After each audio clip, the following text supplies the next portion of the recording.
Praise the lord. ప్రభుని ఆరాధించవచ్చు మీ అందరికీ ప్రభు దినమున శుభాభివందనాలు.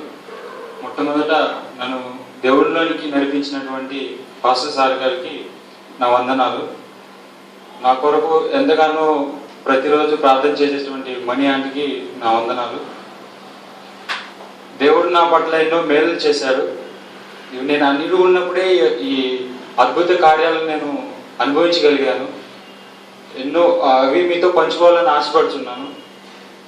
మొట్టమొదటిగా నేను దేవుణ్ణి వద్దనుకొని బైబిల్ని పక్కన పెట్టినప్పుడు ఇక్కడి నుంచి వెళ్ళిపోయాను. హైదరాబాద్ నుంచి ఇంటికి వెళ్ళిపోయాను.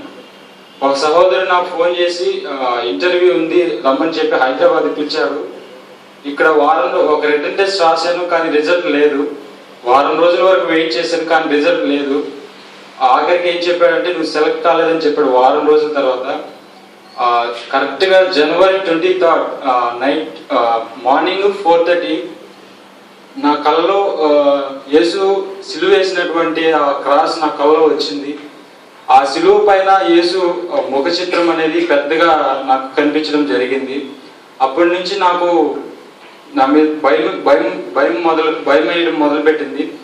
అందుకు నేను దేవుడికి ఎంతగానో నేను అప్పుడు వెళ్ళి బైబిల్ని తీసుకొని అక్కడి నుంచి హైదరాబాద్ నుంచి మళ్ళీ మా ఊరికి వెళ్ళడం జరిగింది. ఆ ఒక్క విషయంలోనే కాకుండా నేను బీడీఎఫ్ ఫైనల్ ఇయర్ చదివేటప్పుడు, ఇది రెండో సాక్ష్యం, బీడీఎఫ్ ఫైనల్ ఇయర్లో చదివేటప్పుడు నాకు 4th ఇయర్ వరకు 55-56లా వచ్చే పర్సంటేజ్. 4-1, 4-2 సెమిస్టర్లో నా 4-1 సెమిస్టర్లో 75%, 4-2లో నా పర్సంటేజ్ 79. యాక్చువల్లీ మొత్తం చేసిన నా టోటల్ 58 వచ్చింది. నేను అప్పుడు డైలీ మార్నింగ్ ఈవినింగ్ ప్రార్థన చేసుకునేవాడిని దేవుడికి. దేవుడా నాకు లాస్ట్ సిచ్యువేషన్ అయిపోయింది, ఇంకా రిజల్ట్స్ కూడా వస్తుంది, నా పర్సంటేజ్ ఎంతో నాకు తెలియట్లేదు, 58 వస్తుంది. 58 వస్తే నేను సాఫ్ట్వేర్ ఫీల్డ్కి ఎలిజిబుల్ కాను. నాకు 60 వస్తే నేను ఎలిజిబుల్ అవుతాను అనుకున్నాను. ప్రతిరోజు వెళ్ళి ప్రేర్ చేసుకునేవాడిని.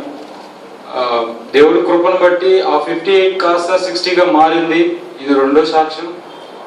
మూడో సాక్ష్యం ఏంటంటే, నాకు డెంగ్యూ వచ్చినప్పుడు తెల్ల రక్త కణాల దగ్గర 10,000కి తగ్గిపోయాయి. నేను ఏ హాస్పిటల్కి వెళ్ళలేదు. వైరల్ సీరియస్ అయిపోయింది.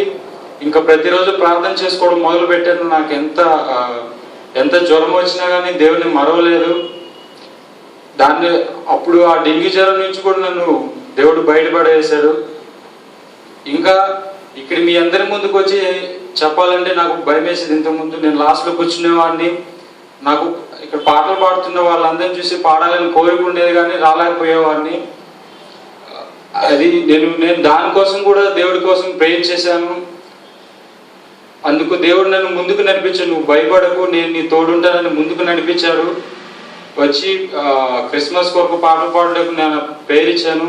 ప్రతిరోజు నేను దేవుడిలో ప్రార్థన ఉదయం లేచినప్పటి నుంచి నిద్రపోయేంత వరకు ప్రార్థనలోని గడిపేవాడిని. దేవుడు నన్ను ఎంతగా ఆశీర్వదించాడు. నేను బాప్తిజం తీసుకోకముందు ఒకసారి ఆలోచించాను, నేను అన్యుడు ఉన్నప్పుడే నాకు ఇన్ని చేస్తున్నాడు దేవుడు.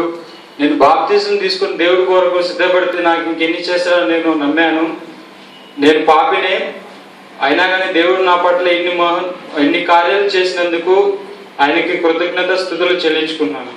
ఇట్టి అవకాశం ఇచ్చిన మీ అందరికీ నా వందనాలు.